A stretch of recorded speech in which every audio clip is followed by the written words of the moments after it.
Hi everyone, welcome to Unacademy WBPSC। তোমাদের জন্য একটি নিউজ রয়েছে। 24 মাসের সাবস্ক্রিপশন কিংবা 12 মাসের সাবস্ক্রিপশন প্ল্যানের যে প্রাইস খুব তাড়াতাড়ি হাইক হবে। প্রাইস হাইক হওয়ার আগে তোমরা সাবস্ক্রিপশন নিয়ে নাও, যাতে তোমাদের কোনো প্রবলেম ফেস না করতে হয়। আনএকাডেমি WBPSC সাবস্ক্রিপশন এক্ষেত্রে তোমরা নিয়ে নিতে পারো। সেক্ষেত্রে 10% ডিসকাউন্টের জন্য তোমরা ব্যবহার করতে পারো অঙ্কিতা লাইভ এই কোডটি। আপকামিং অনেক নতুন নতুন ব্যাচ কোর্সেস এবং টেস্ট সিরিজ আসছে, যার মধ্যে এখানে আমরা একটি স্পেসিফিক কলকাতা পুলিশ সার্জেন্টের ব্যাচ 3 দেখতে পাচ্ছি, যেই কোর্সটি খুব তাড়াতাড়ি তোমাদের জন্য আসছে আনএকাডেমি প্ল্যাটফর্মের প্লাসে। আগমনের ব্যাচ 25, এই ব্যাচের দ্বারা তোমরা তোমাদের WBCS প্রিলিমস এবং মেন্সের ফাউন্ডেশন স্ট্রং করতে পারবে এবং খুব তাড়াতাড়ি আমারও আরও একটি ব্যাচ আসছে, যা থ্রু দিয়ে তোমরা প্রিলিমস এবং মেন্সকে টার্গেট রেখে হিস্ট্রির পুরো কাভারেজটা পেয়ে যাবে। আমাদের এই সপ্তাহের টেস্ট সিরিজের ডেটগুলো যারা প্লাস লার্নার রয়েছো মার্ক করে নাও। এই টেস্ট সিরিজের ডেটগুলিতে তোমরা কতটা পড়াশোনা তোমাদের হচ্ছে তার একটি আইডিয়া করো এবং রেগুলারিটি মেনটেন করে নিজেদেরকে আপডেট করতে থাকো। এখানে একটি স্পিড টেস্ট সিরিজ আমরা দেখতে পাচ্ছি। সেই সিরিজে তোমরা ইংলিশ, রিজনিং এবং ম্যাথামেটিক্সের প্রগ্রেসটি চেক করে নিতে পারবে। এই সিরিজটি সকলের জন্য। অগ্রণী একটি টেস্ট সিরিজ আছে WBCS মেন্সের ইকোনমিক্সকে টার্গেট করে। সেক্ষেত্রে ডেটটি দেখে নাও, ইকোনমিক্সে কতটা প্রিপারেশন তোমরা করেছো সেই জায়গাটিকে বুঝে এগোনোর চেষ্টা করো। স্পেশাল ক্লাস ফিচার যারা এখনো পর্যন্ত জানো না, মানে প্লাস নেওয়ার আগে যারা ডেমো সিরিজ দেখতে চাইছো, তারা স্পেশাল ক্লাস নিয়ে নিতে পারো। স্পেশাল ক্লাস যে কোনো একটি করতে পারো। ডেসক্রিপশনে আমার প্রোফাইলের লিঙ্ক প্রোভাইড করা রয়েছে, তোমরা চাইলে সেক্ষেত্রে ডাইরেক্টলি সেই লিঙ্কে ক্লিক করে যে কোনো ক্লাস করতে পারো। এখন আমি তোমাদের সাথে রাত্রিবেলা 10টার সময় প্রত্যেক দিন হিস্ট্রির বিভিন্ন টেস্ট সিরিজ নিয়ে আলোচনা করছি, যাতে তোমাদের প্রিপারেশনকে একটা অন্য মর্যাদা দেওয়া যায়। ইন্টারঅ্যাক্টিভ সেশন, লার্নারদেরকে পোল প্রোভাইড করা হয়। আমাকে ফলো করে রাখলে বা অন্যান্য এডুকেটরকে ফলো করে রাখলে কখনো কোনো ক্লাস মিস যাবে না। Lecture note after the class download করে নিতে পারবে এনি টাইম এনিওয়্যার। শুধুমাত্র একটি ইন্টারনেট কানেকশনের দ্বারা তোমরা তোমাদের লক্ষ্যের দিকে পৌঁছে যেতে পারবে। আমরা তোমাদেরকে সাপোর্ট করব। তাই যদি মনে হয় সাবস্ক্রিপশন প্রয়োজনীয়, 1 month, 3 month, 6 months, 12 month, 24 month, এই প্রত্যেকটি মান্থসের এখানে ভ্যালু দেওয়া রয়েছে। এই মুহূর্তে 12 মাস এবং 24 মাসের যে ভ্যালুটি এখানে আমরা দেখতে পাচ্ছি, যার মধ্যে 871 পার মান্থ এবং 633 পার মান্থ। 12 মাসের সাবস্ক্রিপশন নিলে 871 টাকা পার মান্থ এবং 24 মাসের সাবস্ক্রিপশন নিলে 633 টাকা পার মান্থ। এই যে সাবস্ক্রিপশনের যে প্যাকেজটি, তার মধ্যে থেকেও আরও 10% তোমরা ডিসকাউন্ট পাচ্ছ যদি তোমরা অঙ্কিতা লাইভ কোডটি ব্যবহার করো। তাই প্রিপারেশন যদি মনে হয় প্রিপারেশনে আমাদের হেল্প দরকার, complete syllabus, unlimited practice set, unlimited PDF নোটসের মাধ্যমে তোমরা নিজেদের প্রিয় শিক্ষকের কাছ থেকে, শিক্ষিকার কাছ থেকে পড়তে পারো, পরীক্ষার সম্পূর্ণ প্রস্তুতি নিতে পারো, সম্পূর্ণ সিলেবাসের কভারেজ পেতে পারো। আমাদের সাথে যুক্ত থাকো, রেগুলারিটি মেনটেন করো। আজকের ক্লাসে আমরা স্টার্ট করে দিই। আজকের যে নতুন নতুন নলেজগুলো আমরা পেতে চলেছি, চলো দেখা যাক। ম্যারাথন সিরিজের পার্ট 2 নিয়ে আজ তোমাদের সাথে আলোচনা করব। আমাদের আগের পার্টটি যারা দেখোনি তারা অবশ্যই দেখে নেবে, কারণ এই সিরিজের মাধ্যমে আমরা বিশেষ করে স্পেকট্রামের বেশ কিছু ইম্পর্ট্যান্ট MCQ সলভ করছি এবং খুব তাড়াতাড়ি আমরা ফার্দার বেশ কিছু ইম্পর্ট্যান্ট হিস্ট্রির ফ্রি সেশনস তোমাদেরকে প্রোভাইড করব। এই চ্যানেলে তোমরা নজরে রেখো। আজকের প্রথম প্রশ্নে যাওয়ার আগে, B the best one, always আমি এই কথাটি বলে থাকি, ব্রিং এডুকেশন, স্টপ ট্রাভেলিং। এটির অর্থ হচ্ছে গিয়ে তুমি যেখান থেকে পড়ছো, যে কোনো সাবজেক্ট যে জায়গাটা থেকে পড়ছো সেই সেকশনটাকেই কিন্তু কন্টিনিউয়েশন করো। তোমার নিজস্ব বেটার প্রিপারেশনের জন্য। ঠিক আছে, এটা আমি মনে করে থাকি, এটি নিজের লাইফে ইমপ্লিমেন্ট করলে তোমরা আশা করি অনেকটা হেল্প পাবে। আজকের আমাদের প্রথম প্রশ্ন, তো যেহেতু আমি এই সিরিজটি একটু ডেসক্রিপটিভ রেখেছি তাই ধীরে ধীরে পড়াচ্ছি, কারণ আমি জানি না কার কেমন এখানে ক্যাপাসিটি রয়েছে, তো সেই অর্থে কারোর যদি ভিডিওটিকে একটু স্লো ফিল হয় তাহলে ভিডিওটির স্পিডটি তোমরা বাড়িয়ে নিতে পারো। তো এখানে sati was declared illegal and punishable by the regulation, এখানে 1670। ঠিক আছে, কেন বললাম 1670? কারণ অনেক সময় অনেকে এই রিপ্রেজেন্টেশনগুলি অনেকটা সহজভাবে তোমরা মনে রাখো না।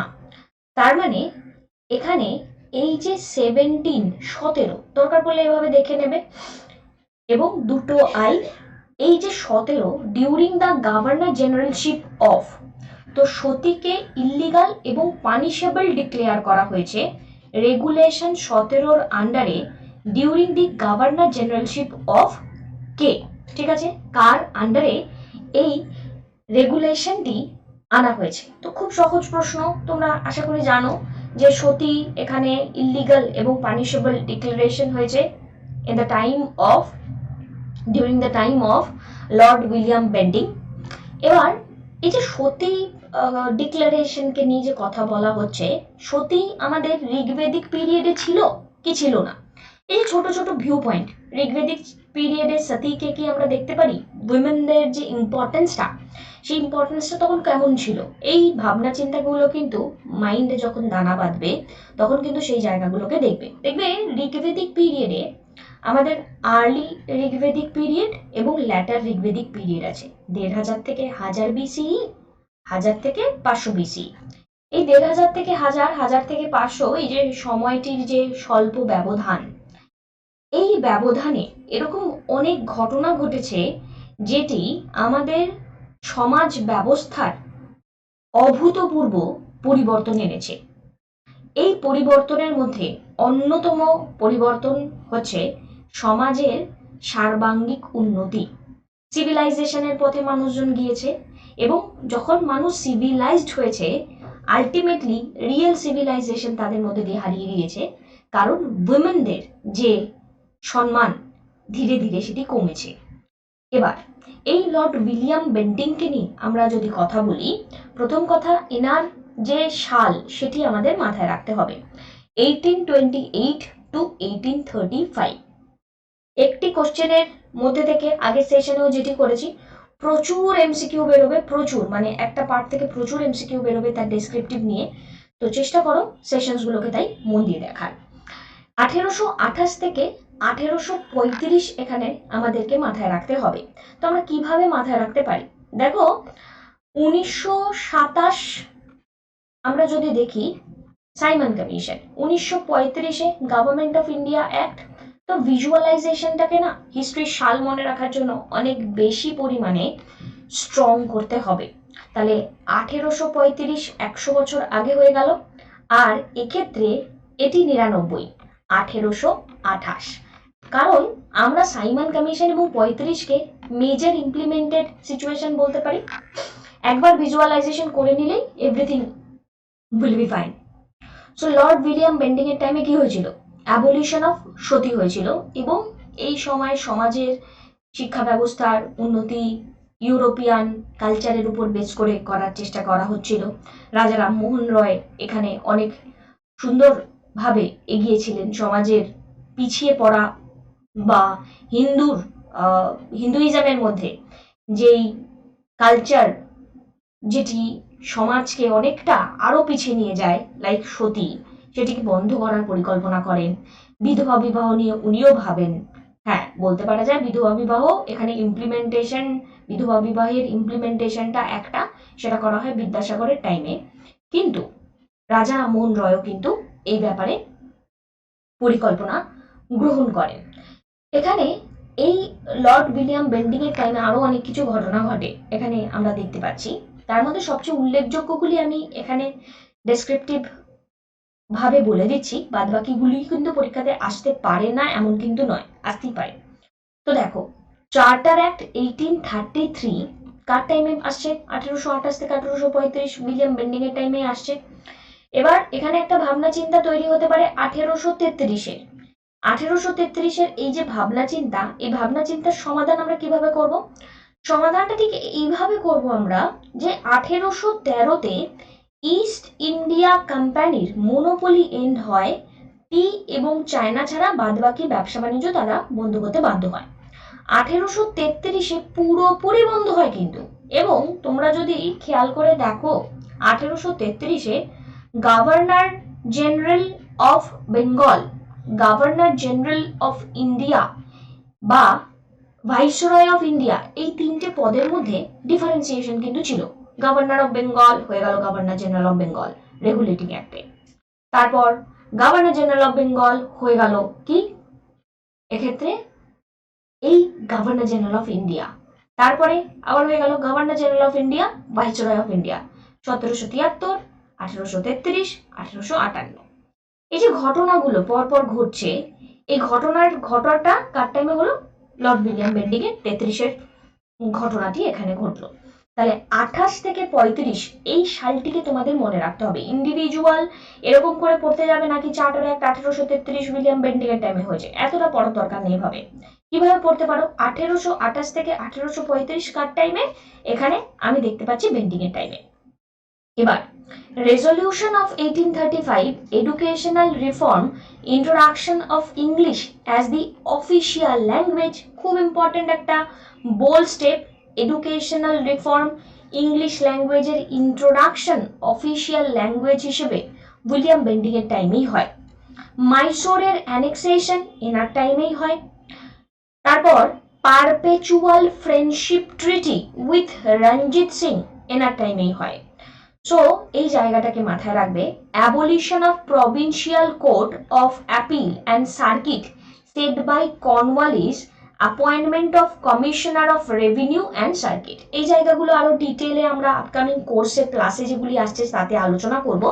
তোমাদের যদি মনে হয় আমাদের সাথে যুক্ত থাকবে ক্লাসে, যুক্ত থাকতে পারো, বিকজ 31 তারিখের মধ্যে কিন্তু তোমাদের সাবস্ক্রিপশন ফির পরিবর্তন আসছে।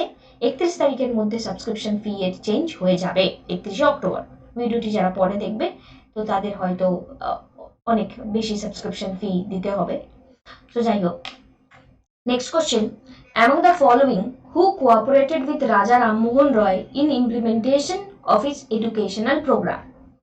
সো এডুকেশনাল প্রোগ্রাম ইমপ্লিমেন্টেশন এখানে করার জন্য কে কোঅপারেশন করেছেন? তো একদিনকে স্পেশাল ক্লাসে রাজা রামমোহন রয়কে নিয়ে ডিটেল কথা বলেছিলাম, তো সেক্ষেত্রে উত্তরটি আমাদের হয়ে যাচ্ছে ডেভিড হেয়ার। এই কোঅপারেশনটি উনি করেন। এবার ডেভিড হেয়ারের সাথে স্কুলের কানেকশন আছে এডুকেশনাল প্রোগ্রামের ইমপ্লিমেন্টেশনে। তো বাদবাকি অপশনগুলো যদি আমি দেখি, যদি না জানো রাজা রামমোহন রয়কে নিয়ে, তাহলে কিন্তু আনসার করতে একটু প্রবলেম ফেস করতে পারো। এবার রাজা রামমোহন রয়ের বেসিক আইডিয়া আমরা যদি দেখি, জন্মগ্রহণ 1772, কিভাবে কানেক্টেড? 1773-এর থেকে এক বছর আগে। রাধানগর ভিলেজ, হুগলি ডিস্ট্রিক্ট, বেঙ্গলে। উনি গত হয়েছেন 1833-এ, তার মানে ওই একটা পাস হলো তখন উনি গত হয়েছেন কোথায়? ইউকে, লন্ডনে। উনি লন্ডনে গিয়েছিলেন, ওখানে উনি গত হয়েছেন। তারপর আমরা যদি দেখি, উনি বিলং করতেন ব্রাহ্মণ ফ্যামিলি থেকে। নিজে অর্থোডক্স ব্রাহ্মণ ফ্যামিলি থেকে বিলং করা সত্ত্বেও উনি কিন্তু চেষ্টা করেছিলেন সবসময় নিজের সমাজ ব্যবস্থাকে উন্নত করতে। ব্রাহ্মণ সমাজে যেই ভুল নিয়মগুলি পরিচালিত ছিল, সেই নিয়মের বাইরে গিয়ে আসল সত্যটা সকলকে জানাতে। উনি অনেকগুলি ভাষা জানতেন, তার মধ্যে Sanskrit, Persian, Hindi, Bengali, English, Arabic অত্যন্ত উল্লেখযোগ্য। ইম্পর্টেন্ট অর্গানাইজেশন আমি যদি দেখি, ব্রাহ্ম সমাজ। নিউজ পেপার সংবাদ Kaumudi, Bengali weekly news paper publish করা হয় কলকাতা থেকে। ফার্স্ট হাফ 19th সেঞ্চুরিতে রাজা রামমোহন রয়ের দ্বারা 1821-এ সংবাদ কৌমুদি। প্রেসিডেন্সি ইউনিভার্সিটি আমাদের ইতিহাসে একটি অন্যতম জায়গায় রয়েছে। ফার্স্ট ইনস্টিটিউশন হায়ার এডুকেশন, ইন্ডিয়ার সাথে কানেক্টেড ওয়েস্টার্ন টাইপের হায়ার এডুকেশন, যার সাথেও রাজা রামমোহন রয় জড়িত রয়েছেন। 1817-তে এই রাজা রামমোহন রায় তথা অন্যান্য ইন্ডিয়ান এনলাইটেড সেই সময়কার মানুষজন, ইংলিশম্যান, তারা হিন্দু কলেজে সেট আপ করেন। এটিও একটি ইম্পর্টেন্ট কোশ্চেন। দেখো, প্রত্যেকটা লাইনে প্রশ্ন হবে, প্রত্যেকটা লাইন যেগুলি দরকারি তোমাদের সাথে সেগুলি তুলে ধরা হয়েছে। ব্রিটিশ গভর্নমেন্ট 1855-এ as the college of the Bengal presidency, এখানে দেখা যায় যে এই হিন্দু কলেজকে অনেকটাই ইম্পর্টেন্স দেওয়া হয় এবং তার পরবর্তী টাইমে ক্যালকাটা ইউনিভার্সিটির ফাউন্ডেশন হয় 1857-তে। এখানে sir Edward Hyde East first baronet, baronet বলতে নিম্ন জাতির কেউ যখন অফিসার হচ্ছেন, was a British member of parliament, legal writer and judge in India at that time. এক্ষেত্রে এই জায়গাগুলোকে আমাদেরকে বুঝতে হবে কিন্তু, এবং এই জায়গাগুলো বোঝার সাথে সাথে আরো একটি ইন্টারেস্টিং ব্যাপার, চিফ জাস্টিস অফ ক্যালকাটার পদে 1813 থেকে 22 পর্যন্ত ছিলেন, ফার্স্ট প্রিন্সিপাল ছিলেন হিন্দু কলেজের। তো অনেক কিছুই জানলাম এই ব্যক্তিত্ব সম্পর্কে। যাদের অপশনাল আছে তাদের কিন্তু প্রত্যেকটি স্টাডিকে খুব ডিপলি স্টাডি করতে হয় এবং ডিপলি ডিল করলেই তোমরা তোমাদের লক্ষ্যের দিকে আস্তে আস্তে পৌঁছে যেতে পারবে। নেক্সট এখানে যে প্রশ্নটি রয়েছে, who among the following founded the Rajahmundry social reform association in 1878 in support of widow remarriage. এবার এক্ষেত্রে এই যে প্রশ্নটি আমরা দেখতে পাচ্ছি, তোমাদের আনকমন অনেকেরই ফিল হতে পারে। এবার এই যে কোশ্চেনটিতে একটা জিনিস কমন, কি কমন, সেটি হচ্ছে গিয়ে এই সোশ্যাল রিফর্ম অ্যাসোসিয়েশনের সাথে অনেকের মনে হবে উইডো রিম্যারেজ যখন আছে, চোখ বন্ধ করে ঈশ্বরচন্দ্র বিদ্যাসাগরকে আমরা পুট করে দিতে পারি। বাট আমাদের উত্তরটি কিন্তু ঈশ্বরচন্দ্র বিদ্যাসাগর নন, ঠিক আছে? এবার অনেক জায়গায় ইন্টারনেটে হয়তো ঈশ্বরচন্দ্র বিদ্যাসাগর পেতে পারো, উত্তরটি কিন্তু হচ্ছে গিয়ে এখানে ভি পান্তুলু। হ্যাঁ, এবার ভি পান্তুলু যদি না থাকে তখন তুমি ঈশ্বরচন্দ্র বিদ্যাসাগরকে টিক করো, দেন কোনো প্রবলেম নেই। সো কোশ্চেনটা নতুন হতে পারে অনেকের কাছে। কোশ্চেনটি দেখো, ঈশ্বরচন্দ্র বিদ্যাসাগরকে নিয়ে যদি আমরা কথা বলি, তো বাঙালির জীবনে, বিশেষ করে বাঙালি মেয়েদের জীবনে এই ব্যক্তিত্বের যে কি প্রভাব বর্তমান সমাজে আমরা রয়েছি তা যারা জানে তারাই জানে। শিক্ষা এনার দ্বারাই শুরু হয়েছে, ইনি ছিলেন বলেই আমরা পড়াতে পারছি এবং তোমরা যারা মেয়েরা রয়েছে পড়তে পারছো।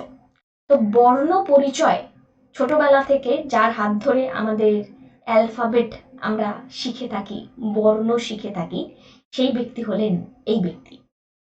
তো ইনি ট্র্যাডিশনাল আপার কাস্ট হিন্দু সোসাইটির যে পিছিয়ে পড়া নিয়মগুলো সমাজের মধ্যে ছিল সেগুলি নিয়ে কাজ করেন। ইনি সংস্কৃত গ্রামার পড়েন, লিটারেচার পড়েন, বেদান্ত পড়েন, অ্যাস্ট্রোনমি পড়েন, হিন্দু ল পড়েন, সংস্কৃত কলেজে শিক্ষকতাও করেন। ওনাকে বিদ্যাসাগর বলা হয়, ওশান অফ লার্নিং, কারণ মাত্র 21 বছর বয়সে এত কিছু পড়ে ফেলেছিলেন, বিদ্যার সাগর ওনাকে বলা হয়। উনি ইংলিশ লিটারেচার স্টাডি করেন, ফিলোসফি করেন স্টাডি, এবং সংস্কৃত কলেজের প্রিন্সিপালও উনি হন 1851-এ। বিদ্যাসাগরের যে সোশ্যাল রিফর্মের কাজের মধ্যে অন্যতম বিধবা বিবাহ বা widow remarriage, basically widow right two remarriage. কত সাল? 55। বহু বিবাহকে ব্যান করার কথা বলেন, কারণ তখনকার দিনে হিন্দুর ল অনুযায়ী একজন ব্যক্তি একের সাথে অনেককেই বিবাহ করতে পারতেন এবং তাতে তাদেরকে কোনো ভরণ পোষণের কিছু দিতে হতো না। এই জন্য একটি মহিলা, তিনি সবসময় জড় তথস্থ হয়ে থাকতেন, তার জীবনের যে আসল প্রকাশ সেটি করতে পারতেন না। সেটা এখনো কতটা করা যায় বা কিভাবে কি হয় না হয় সেটা নয় অন্য পরিকল্পনা, বাট বিদ্যাসাগরের সাথে তিনটে জিনিস কানেক্টেড: ব্যানিং অফ পলিগ্যামি, বহু বিবাহর ব্যানিং, বিধবা বিবাহর এখানে রাইট টু রিম্যারি 1855, এবং বাল্য বিবাহ, বাচ্চাদেরকে তাড়াতাড়ি যে বিবাহ দিয়ে দেওয়া হতো, এই তিনটের সোশ্যাল ইভিল ক্যারেক্টারিস্টিক্সের বিপক্ষে গিয়ে ইনি কাজকর্ম করেছিলেন।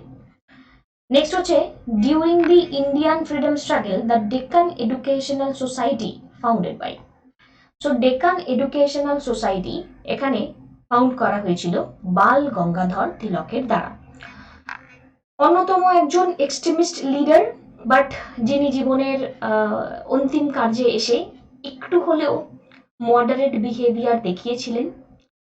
লাল বাল পালের অন্যতম একজন ব্যক্তি, যিনি স্বরাজ নিয়ে কথা বলেন, যিনি বলেন swaraj is my birthright and I shall have ইট।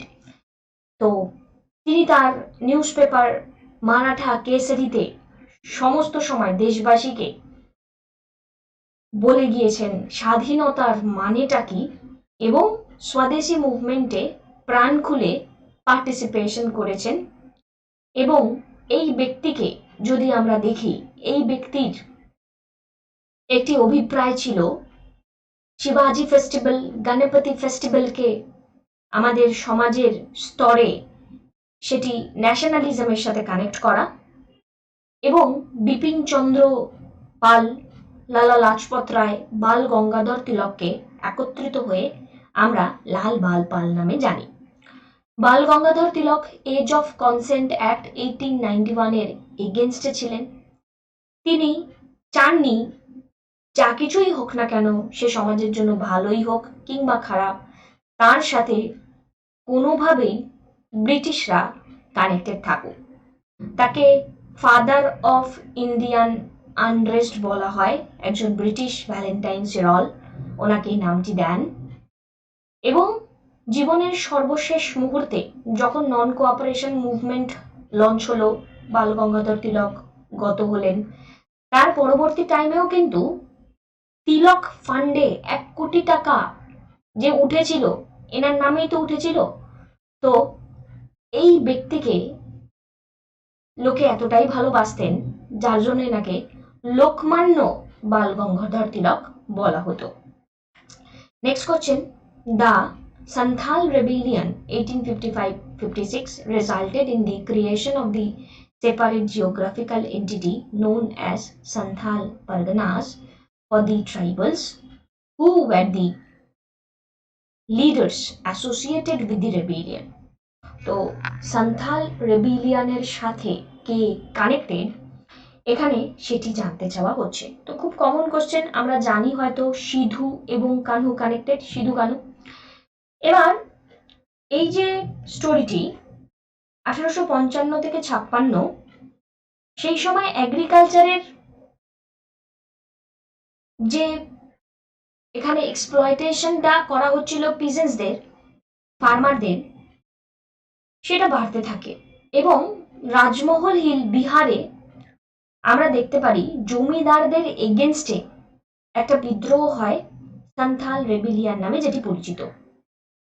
এই সময়ে একটা সমস্যা আসে, বিশেষ করে আমরা যদি পার্মানেন্ট সেটেলমেন্ট দেখি তাহলে আমরা চলে যাব 1793-এ। তারপর রায়তওয়ারি এবং মাহালওয়ারি সিচুয়েশন যদি দেখি, এবং নীল চাষ আস্তে আস্তে বাড়তে থাকে। একটা টাইমে বেঙ্গলে বন্ধ হয়ে গেল, গান্ধীজি যবে 1917-তে এলেন, চম্পারণ পর্যন্ত কিন্তু চললো ব্যাপারটা, তার মানে সেটা বন্ধ হয়নি। এই যে জমিদারদের বিপক্ষে এই যে রেবিলিয়ন, মানি লেন্ডারদের শোষণ, জমিদারদের এখানে অপ্রেসিভ এখানে যেই বিহেভিয়ারগুলো অ্যান্টি ব্রিটিশ মুভমেন্ট করতে বাধ্য করে। সিধু এবং কানহু এনারা দুইজন ভাই ছিলেন, এবং তারা চান কোম্পানির রুল যাতে এন্ড হয়। ভগলপুর, রাজমহল এই এলাকাটাকে তারা অটোনোমাস ডিক্লেয়ার করে দেন। কিন্তু যদিও বা এই বিদ্রোহর অন্তিম আমরা দেখতে পারি 1856 সাল। সো আমাদের 1856, তার মানে 1857 সাথে বিদ্রোহগুলি খুব কানেক্টেড, একদম আশেপাশে কানেক্টেড। এই বিদ্রোহগুলোর মধ্যে এতটাই কানেক্টিভিটি আছে যা তোমাদেরকে বুঝতে হেল্প করবে যে কিভাবে এতগুলো মানুষের অ্যান্টি মুভমেন্ট বা অ্যান্টি বিহেভিয়ার ব্রিটিশকে 1947-এ পুরোপুরিভাবে আমাদের দেশ থেকে সরে যেতে বাধ্য করেছিল। Vaikom satyagraha was launched in Kerala too. So Vaikom satyagraha কিসের জন্য ছিল? ভৈকম সত্যাগ্রহের নামটা হয়তো এখনো পর্যন্ত দেখা যায় এবং কেরালাতে সাবরিমালা টেম্পলের যে ইস্যুটি, সেই ইস্যুটিকে নিয়ে কেরালার এই জায়গাটিকে আমরা কানেক্ট করতে পারি মেনলি। ভৈকম সত্যাগ্রহ ছিল was the open the temple for the entry of the lower caste. কাস্টের রিজিডিটি সেই সময় আমরা দেখতে পাই ল্যাটার ভেদিক পিরিয়ড থেকে এই রিজিডিটি বাড়তে থাকে। টেম্পল এন্ট্রি লোয়ার কাস্টদের জন্য ওপেন করাটাও এখানে ভৈকম সত্যাগ্রহের একটি অন্যতম উদ্দেশ্য আমরা বলতে পারি। ভৈকম এটি একটি নর্দার্ন পার্ট অফ ত্রাভাঙ্কোর। এরা পুরোপুরিভাবে বিদ্রোহ করে এবং এই বিদ্রোহে আমরা দেখতে পাচ্ছি কেপি কেশাবার দ্বারা এটি পরিচালিত হয় 1924। খেয়াল করে দেখো 1924 এমন একটি সাল যেই সময় মহাত্মা গান্ধী এখানে বেলাগাম সেশনে পার্টিসিপেট করেছিলেন। এই সত্যাগ্রহ করার উদ্দেশ্যে এখানে আস্তে আস্তে এনারা পরিকল্পনা করেন যে এনারাই পার্টিসিপেট করবেন গিয়ে 1930-এর ডান্ডি মার্চের সাথে। সো আস্তে আস্তে এই গল্পগুলো নিয়ে তোমাদের সাথে ইচ্ছা আছে আলোচনায় আসার, দেখা যাক কতটা কিভাবে তোমাদের সাথে আলোচনায় আসতে পারি। নেক্সট প্রশ্ন, হু among the following leaders did not believe in the drain theory of দাদাভাই নরওজি? দাদাভাই নরওজির ড্রেন থিওরিতে কে বিলিভ করতেন না? তো আর.সি. দত্ত ভীষণভাবে করতেন, এম.জি. রানাডে ভীষণভাবে করতেন, বাল গঙ্গাধর তিলক নিয়ে কনফিউশন হতে পারে, বাট বলে দিই ইনিও করতেন। কারণ তোমাদের হয়তো এটা মনে হতে পারে কি দাদাভাই নরওজি মডারেট লিডার ছিলেন, বাল গঙ্গাধর তিলক এক্সট্রিমিস্ট লিডার ছিলেন, তাই হয়তো বাল গঙ্গাধর তিলক এখানে দাদাভাই নরওজির ভাবনা চিন্তার অপোজিটে কাজ করবেন, বাট ব্যাপারটা কিন্তু সেটা নয়। বাল গঙ্গাধর তিলক, আর.সি. দত্ত, এম.জি. রানাডে প্রত্যেকেই এখানে কানেক্টেড। এখানে যিনি কানেক্টেড নন তিনি হলেন স্যার সৈয়দ আহমেদ খাঁ। তো স্যার সৈয়দ আহমেদ খাঁ ইনি একজন রেসপেক্টেবল মুসলিম ফ্যামিলি থেকে বিলং করতেন। জুডিশিয়াল সার্ভিস ব্রিটিশ গভর্নমেন্টে ইনি মেম্বার ছিলেন এবং লয়াল ছিলেন। এনার দিক থেকে, এনার কাজকর্মের দিক থেকে ইনি লয়াল ছিলেন। ওনার রিক্রুটমেন্টের পরে উনি এম্পিরিয়াল লেজিসলেটিভ কাউন্সিলও গঠন করেন এবং ফ্রিডম মুভমেন্টে ওনার সেই সময়ে উনি অনেক মুসলিম বর্গকে এগিয়ে নিয়ে যাওয়ার জন্য অনেক কাজকর্ম করেন। কারণ উনি এখানে আলটিমেটলি এই জায়গা থেকে অ্যাংলো ওরিয়েন্টাল কলেজ আলিগড়ে এখানে গ্রো করার সাথে কানেক্টেড ছিলেন। হু among the following Englishman first translated Bhagavad Gita into English? প্রথমবার ভগবদ গীতাকে ইংলিশে ট্রান্সলেট করা হয় কার দ্বারা? সো এক্ষেত্রে আমরা যদি দেখি আনসার হচ্ছে, অনেকেই ভুল করতে পারো, আলেকজান্ডার কানিংহাম হয়তো অনেকের মাথায় আসতে পারে, কিন্তু প্রথম যদি বলা হয় এক্ষেত্রে আমি তোমাদের আরেকবার জানতে চাইছি বি না সি হবে উত্তর। একটু নিজেদেরকে প্রশ্ন করো, খোঁজো, কমেন্ট সেকশনে উত্তর করো, কমিউনিকেশন রাখো। সো এশিয়াটিক সোসাইটি মেম্বার ইনি ছিলেন, ফাউন্ডিং মেম্বার ছিলেন। ভগবদ গীতাকে ইংলিশে ট্রান্সফার করার জন্য, ট্রান্সলেটারের জন্য ইনি একজন নোটেবল ইংলিশম্যান ছিলেন এবং Bhagavad Gita or dialogues of Krishna and Arjun British East India কোম্পানির দ্বারা এখানে ট্রান্সলেট করা হয় এবং এই ইন্ট্রোডাকশনটি যিনি করেন তিনি হলেন ফার্স্ট ব্রিটিশদের এখানে governor general of India Warren Hasting. এবার এখানে তোমাদের মনে হতে পারে, আরে Warren Hasting first governor general of India কোথা থেকে হলো? গভর্নর জেনারেল অফ ইন্ডিয়ার নামটা তো ডিফারেন্ট, বাট কিছু কিছু জায়গায় রিপ্রেজেন্টেটিভ জায়গা থেকে নোটসে থাকতে পারে, সেটি নিয়ে অকারণ মাথা খারাপ করবে না, কারণ জানো হিস্ট্রিতে অনেকেই অনেক রকমভাবে ভিউ পয়েন্টকে রিপ্রেজেন্ট করেন। সো আমি তো আগেই সালটা বলে দিলাম, 73, 33 এবং 58, সেটি মাথায় রাখবে। এখানে এই ব্যক্তির সাথে বিশেষ করে সেই সময়ের শিক্ষা ব্যবস্থার কানেকশন আছে এবং ইনি একজন লাইব্রেরিয়ান ছিলেন। ইনি ইংলিশ লাইব্রেরিয়ান থাকলেও সংস্কৃত ল্যাঙ্গুয়েজের গ্রামারের উপর বই লেখেন এবং ইনি ইন্ডিয়া অফিস লাইব্রেরিতে কাজকর্ম করেছিলেন। খুব একটা দরকারি নয়, ইগনোর করতে পারো। Who among the following is known to have founded the academic association? তো এখানে ছবিটি আমরা যা দেখতে পাচ্ছি উত্তরটি তাই হবে। একাডেমিক অ্যাসোসিয়েশনে Henry Vivian Derozio connected. Henry Vivian Derozio একজন অ্যাংলো ইন্ডিয়ান এবং খুব অল্প বয়সেই তিনি প্রগ্রেস করেন। হিন্দু কলেজে তিনি পড়ান, টিচার ছিলেন, লিডার ছিলেন, ইন্সপায়ার করেছিলেন নব জাতিকে এবং ইন্সপিরেশন উনি এনেছিলেন ফ্রেঞ্চ কলেজ থেকে। ডিরোজিওকে 1831-এ রিমুভ করে দেওয়া হয় হিন্দু কলেজ থেকে ওনার র্যাডিক্যালিজমের জন্য।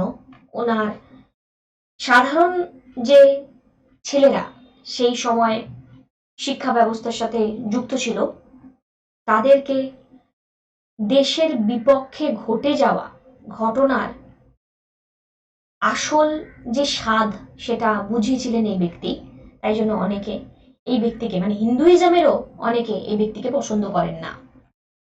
Who observed the Congress is in reality a civil war without arm? Civil war without arm খুব ইম্পর্টেন্ট একটা লাইন। কে বলেন? স্যার সৈয়দ আহমেদ খানই বলে থাকেন।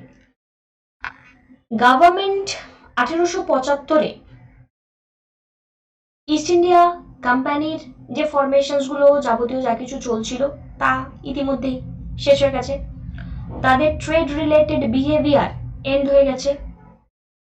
এই ট্রেড রিলেটেড বিহেভিয়ার এন্ডিং এর পরবর্তী সময়ে আমরা যদি দেখি এখানে গভর্নমেন্টের যে অ্যাটিটিউডটা কোয়াইট ডিফারেন্ট এবং এই অ্যাটিটিউডের ডিফারেন্সিয়েশনের ক্ষেত্রে একটি ঘটনা খুব ইম্পর্টেন্ট যে 1875-এ ইন্ডিয়ান ন্যাশনাল কংগ্রেসের ফরমেশনের জন্য উল্লেখযোগ্যভাবে বিভিন্ন ব্যক্তিত্ব যখন রোল প্লে করেন তার মধ্যে ডাফরিন ইনি অন্যতমভাবে আইএনসির ফরমেশনকে অ্যাকসেপ্ট করার পিছনে রেসপন্সিবল ছিলেন। Dufferin called the Congress a factory of sedition. Later, government adopted divide and rule policy towards the Congress.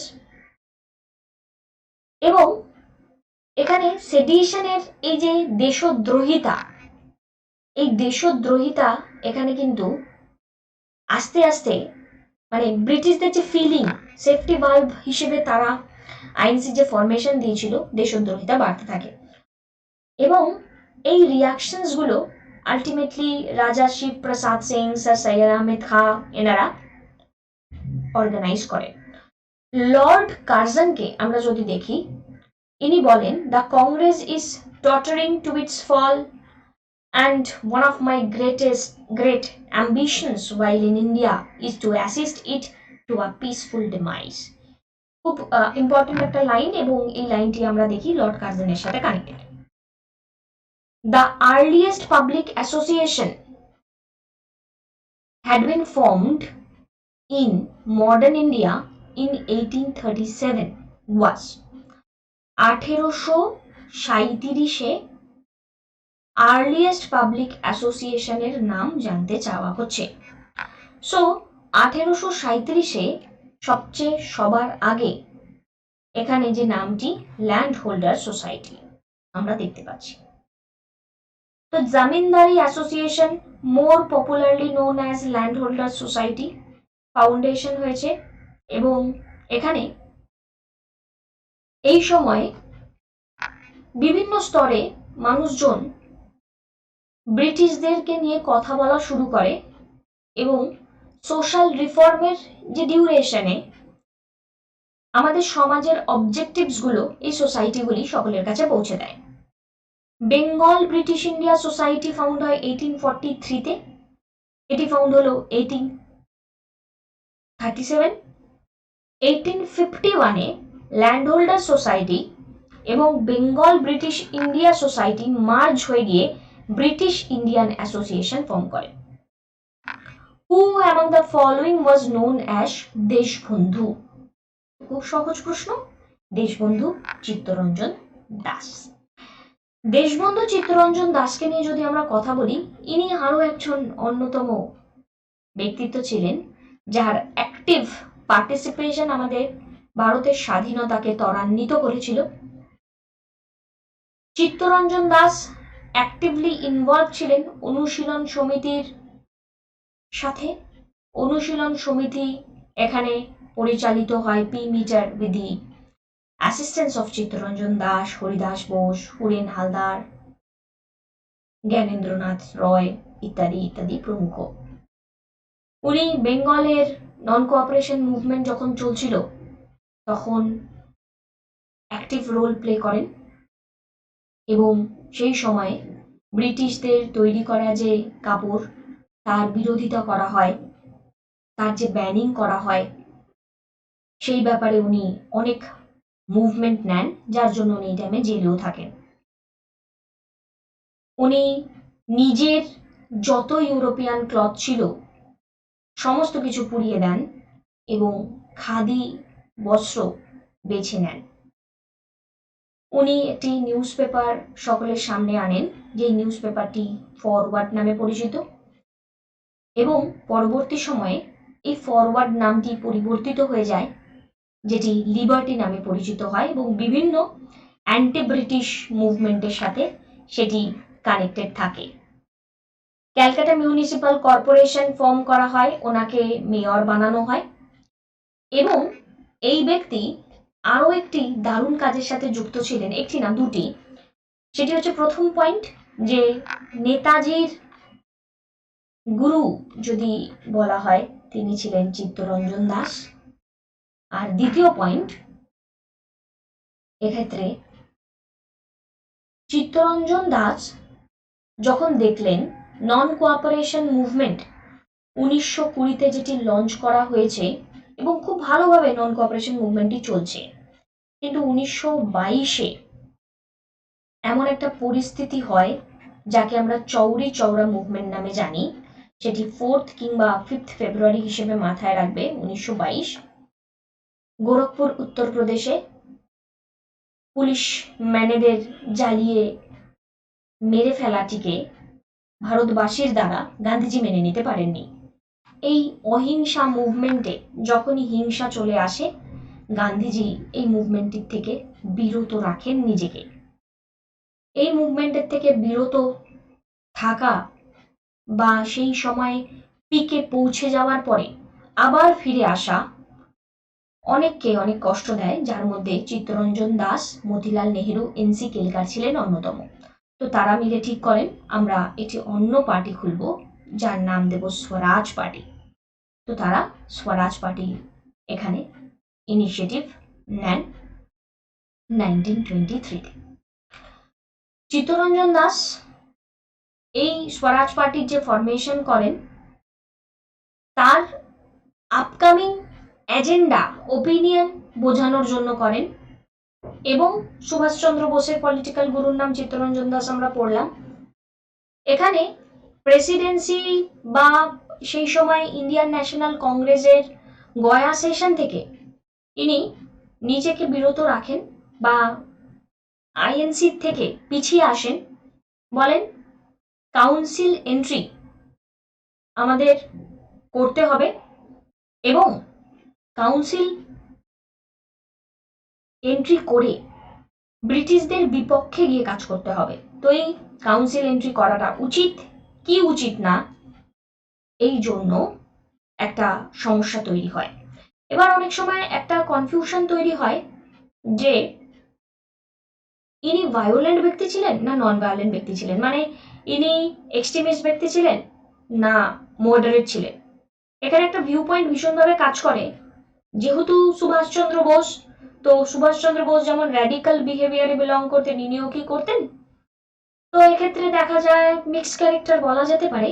তবে ইনি কিন্তু নন ভায়োলেন্সের বিলিভার ছিলেন, মানে গান্ধীজির চলা পথে এনার কিন্তু কোনো বাধা ছিল না। বাট সমস্যা ছিল যে যখন মুভমেন্ট একটা পিকে পৌঁছে গিয়েছে তখন কেন তাকে বন্ধ করা। আদারওয়াইজ এনাকে কিন্তু আমরা এক্সট্রিমিস্ট লিডারের আওতায় ফেলতে পারি না। Next, with reference to Indian freedom struggle, who among the following was labelled as moderate leader? তো এই ফ্রিডম স্ট্রাগলের মধ্যে চোখে জল করছে যার নাম, তিনি হলেন গোপাল কৃষ্ণ গোখলে। গোপাল কৃষ্ণ গোখলে এখানে মডারেট লিডার ছিলেন, গান্ধীজির গুরুদেবও ছিলেন, পলিটিক্যাল গুরু। তো গোপাল কৃষ্ণ গোখলে ইন্ডিয়ান ন্যাশনাল কংগ্রেসের মেম্বার উনি হন 1889-এ। সোশ্যাল রিফর্মার এখানে অন্যতম। বাল গঙ্গাধর তিলকের কন্টেম্পোরারি রুলার ছিলেন দাদাভাই নরওজি, সেই টাইমে কাজকর্ম করেছিলেন। এবং এই ব্যক্তিকে আমরা যদি দেখি, উনি মডারেট ভিউ পয়েন্ট নিয়েই চলতে পছন্দ করতেন, পিটিশন করতে পছন্দ করতেন, লেখালেখির মাধ্যমে ব্রিটিশদেরকে নিজের আর্জি বোঝাতে পছন্দ করতেন। ব্রিটিশরা ইন্ডিয়ান রেসপেক্টকে পছন্দ করে এবং প্রেসিডেন্ট উনি হন, কিন্তু ওনার যেই সময় প্রেসিডেন্সিটা খুব ইম্পর্টেন্ট রোল প্লে করে সেটি হলো 1905-এর বেনারস সেশন। গোপাল কৃষ্ণ গোখলে প্রেসিডেন্ট হন এবং বঙ্গভঙ্গের বিপক্ষে ক্ষোভ বিস্তার করা হয় এনার দ্বারা। During the Indian freedom struggle, who among the following proposed that Swaraj should be defined as complete independence free from all foreign control? Swaraj should be defined as complete independence. প্রত্যেকটি ফরেন কন্ট্রোল থেকে এই ইন্ডিপেন্ডেন্সটা আমরা চাই। So এক্ষেত্রে আমাদের উত্তরটি হচ্ছে মৌলানা হযরত মোহানি। তোমাদের আমি time to time different sessions করিয়ে থাকি, তার মধ্যে আশা করা যায় একটা সেশন করানো ছিল যেখানে হযরত মোহানির বেশ কিছু ইম্পর্টেন্ট ডায়লগস নিয়ে আমরা পড়েছিলাম। মনে পড়ছে তোমাদের? দেখো তো, যদি মনে পড়ে বলতে পারো। Next question, who gave the title of Rani to the Naga women leader Gaidenlu? তো এই রানী টাইটেলটি কে দেন? তো ইম্পর্টেন্ট একটি কোশ্চেন, এবং জওহরলাল নেহরু এই টাইটেলটি দেন।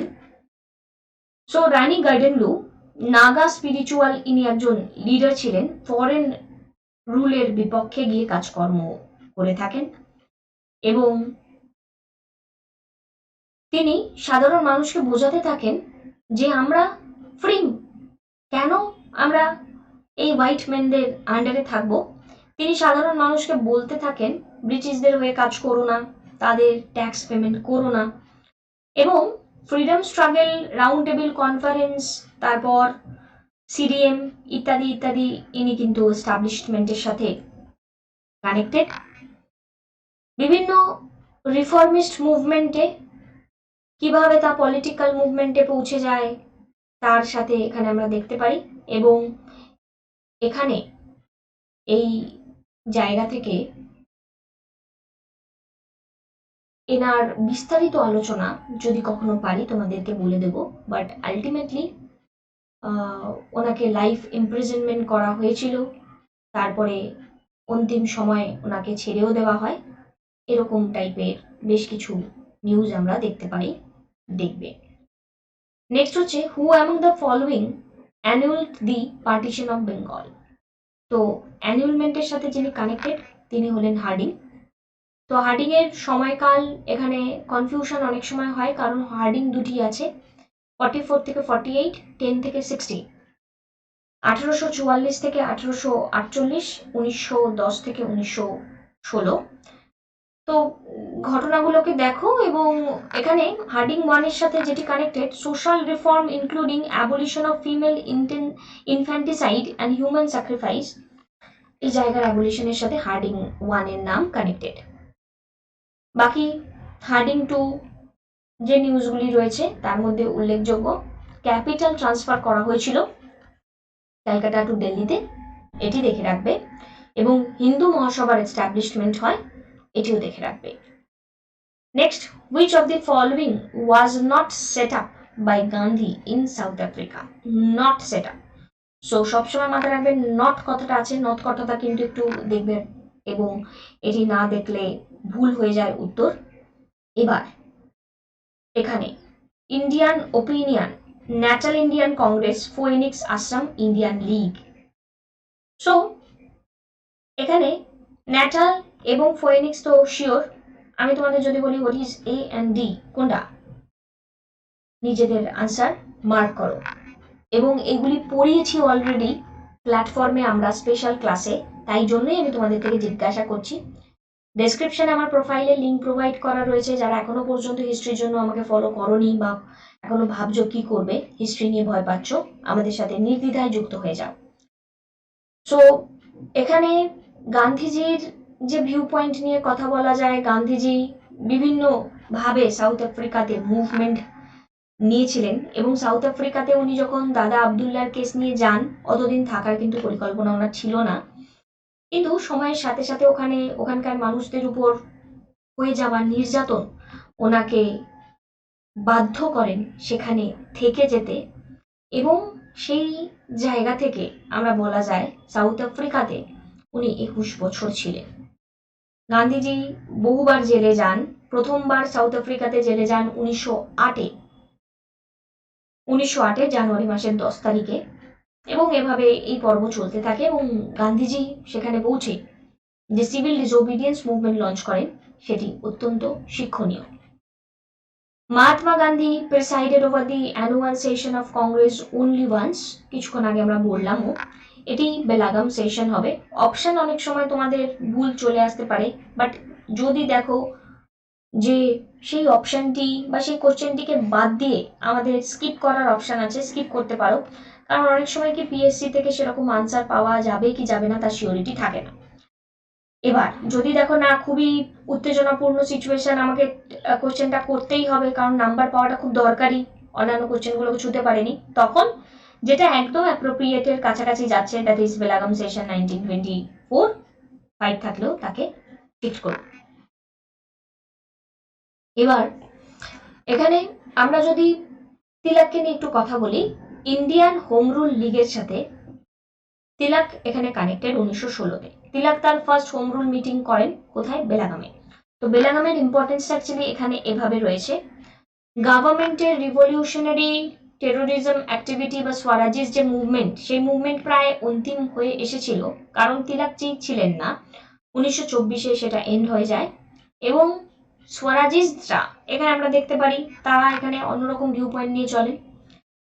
স্বাধীনতার সংগ্রাম বুঝতে গেলে এই স্বাধীনতার সংগ্রামের সাথে যুক্ত হওয়া ক্যারেক্টারদের বিহেভিয়ারকে বুঝতে হয়, তাই খুব তাড়াতাড়ি ক্যারেক্টার রিলেটেড কোর্সটাও আসছে, তাই তোমরা যদি মনে করো আমাদের সাথে যুক্ত থাকো, তোমাদের থিওরিটিক্যাল এক্সপ্লানেশনসগুলো পেতে কোনো প্রবলেম হবে না। Who among the following was a theosophist, educationalist and Indian national leader? তিনটে ইন্ডিয়ান ন্যাশনাল লিডার। সো এক্ষেত্রে আমাদের উত্তর খুব স্বাভাবিকভাবেই আমরা যাকে দেখতে পাচ্ছি তিনি হলেন অ্যানি বসন্ত, থিওসফিস্টের সাথে রিলেট করতে পারো। সো অ্যানি বসন্ত ইনি একজন প্রমিনেন্ট ব্রিটিশ থিওসফিস্ট রিফর্মার ছিলেন, ইন্ডিয়ান ইন্ডিপেন্ডেন্সের সাপোর্টার ছিলেন, হোম রুল লীগ ইনি স্টার্ট করেন 1916-তে। তো হোম রুল লীগ বা হোম রুল মুভমেন্ট ইন্ডিয়াতে যা হয় তার সাথে অ্যানি বসন্ত এবং কানেক্টেড ছিলেন বাল গঙ্গাধর তিলক। উনি অনেকগুলো এসে লেখেন, টেক্সট বুক লেখেন, নিউ ইন্ডিয়া নিউজ পেপার লেখেন, নিউ ইন্ডিয়া এডিটর ছিলেন। অ্যানি বসন্ত ফার্স্ট উইমেন ইন্ডিয়ান ন্যাশনাল কংগ্রেসের যিনি প্রেসিডেন্ট হন, 1917-তে উনি ক্যালকাটা সেশনের প্রেসিডেন্ট হন। উইকলি নিউজ পেপার কমনওয়েলের সাথে উনি কানেক্টেড ছিলেন। উনি পারচেস করেন ম্যাড্রাস স্ট্যান্ডার্ড এবং তারপরেই তাকে নাম দেন নিউ ইন্ডিয়া। তাহলে খুব ব্যথা জাগানো কোশ্চেন এলে এই কোশ্চেনটা আসতে পারে, ম্যাড্রাস স্ট্যান্ডার্ড এবং নিউ ইন্ডিয়া তার রিনেম। 1917-তে Besant started women Indian association এবং 32-তে she was made honorary commissioner for India. মানে উনি কিন্তু কন্টিনিউয়াস একটা প্রগ্রেস চালিয়ে যান ইন্ডিয়ান ন্যাশনাল কংগ্রেসের সাথে যুক্ত থেকে। এবং all India home rule League Lokmanya তিলকের সাথে উনি চালু করেন, এটা আমরা বলেছি। আরেকটি পয়েন্ট যেটি ওনাকে সাথে কথা না বললেই নয়, 1916-তে যখন আমাদের 1916-তে মুভমেন্টস হয় এবং 1907-এর কথা আগে বলি, বঙ্গভঙ্গ উপর ভিত্তি করে যখন এক্সট্রিমিস্ট অ্যান্ড মডারেটদের মধ্যে বিভেদ হয়, সুরাট স্প্লিট হয়, রাসবিহারী ঘোষ প্রিসাইড করেছিলেন, তারপরে তাদের রিইউনিয়নটা একটু দরকারি হয়ে যায়। তো এই রিইউনিয়নটি এখানে করা হয়, যার এমফাসিসে তিনি হলেন গিয়ে এখানে অন্যতম রোল প্লে করেন অ্যানি বেসান্ত কিংবা মোহাম্মদ আলী জিন্নাহ, অনেকটা সুন্দর রোল প্লে করেন। এবং অম্বিকাচরণ মজুমদার এই রিইউনিয়নে ছিলেন। মনে পড়ছে কোন সেশন? এটা কোন সেশন? নিজেকে প্রশ্ন করো, দেখো কতটা মনে করতে পারছি, তবেই সাকসেস আসবে। আজকের শেষ প্রশ্ন, Subhash Chandra Bose was regarding elected as president of the Congress at the Tripuri session in 1939 by defeating Pattabhi Sitaramayya. So এক্ষেত্রে সর্দার বল্লভভাই প্যাটেল, রাজেন্দ্র প্রসাদ, জে.বি. কৃপলানি, কংগ্রেস ওয়ার্কিং কমিটির বিভিন্ন লিডাররা তখন প্রেজেন্ট ছিলেন এবং কংগ্রেসের একটা পরিস্থিতি ছিল কি করা উচিত। এবং এই 39-এর হারিপুরি ত্রিপুরি 38-39-এর এই যে সেশন, এই সেশনের ক্ষেত্রে আমরা দেখতে পারি যে সেকেন্ড ওয়ার্ল্ড ওয়ার কাছাকাছি, মানে তার পূর্বাভাস সবাই জানে। এবং গান্ধীজি নিজের একজন রিপ্রেজেন্টেটিভকে এখানে ইলেকশনে দাঁড় করিয়েছেন, যার নাম পাট্টাভি সিদ্ধারামাইয়া। সুভাষচন্দ্র বোস এখানে যদি দেখি, দুজনের মধ্যে বচসার ফলস্বরূপ ইলেকশন এখানে হচ্ছে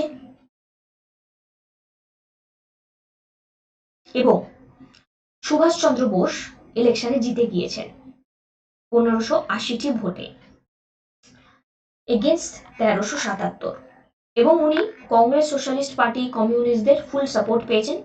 গান্ধীজি কিন্তু এক্ষেত্রে একটু রাগ করেছিলেন এবং গান্ধীজি এই সময় একটি উক্তি দেন, পাট্টাভিস ডিফিটস ইজ মাই ডিফিট। তো এই নিয়ে দুজনের মধ্যে একটা কনফিউশন ক্রিয়েট হয়। যদিও বা এই স্বাধীনতার ইতিহাসে তোমাদের অনেক না জানা কথা থাকে বা একটা আগে থেকে তৈরি হওয়া একটা মেন্টালিটি থাকে, যে মেন্টালিটিটা একজন ভারতবাসীর থাকা উচিত নয়। তাই এই টাইপের স্টোরিগুলোকে আরো ডিটেলে রিড করার জন্য তোমরা আমাদের সাথে যুক্ত থাকতে পারো। আমাদের মডার্ন ইন্ডিয়ান হিস্ট্রির ফ্রিডম স্ট্রাগলের নভেম্বরে এই যে কোর্সটি আসছে, সেখানে আমরা ক্যারেক্টার রিলেটেড আলোচনা করব, ক্যারেক্টারকে নিয়ে ফোকাস করে এগোবো। তাই যদি মনে হয় আমাদের সাথে যুক্ত থাকো। আনএকাডেমি প্ল্যাটফর্মে হ্যাড ডেডিকেট না করে থাকলে হ্যাড ডেডিকেট করে দিও। তোমাদের সাথে রেগুলারিটি মেনটেন করে পার্টিসিপেট করতে ভালো লাগছে। আপকামিং পার্টগুলো অবশ্যই নিয়ে আসবো।